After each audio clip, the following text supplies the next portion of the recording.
Hi guys, so we actually got this microwave and we replaced the one that we previously had.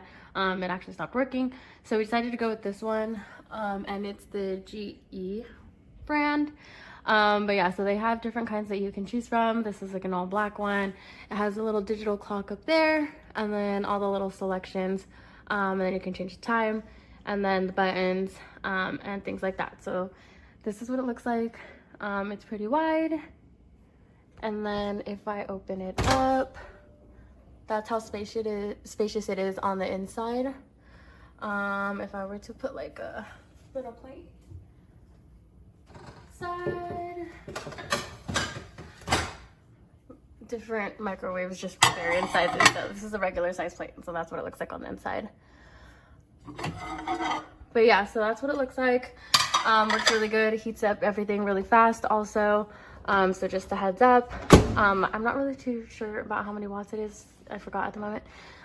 But yeah, so this one works really good, does heat up your food really well.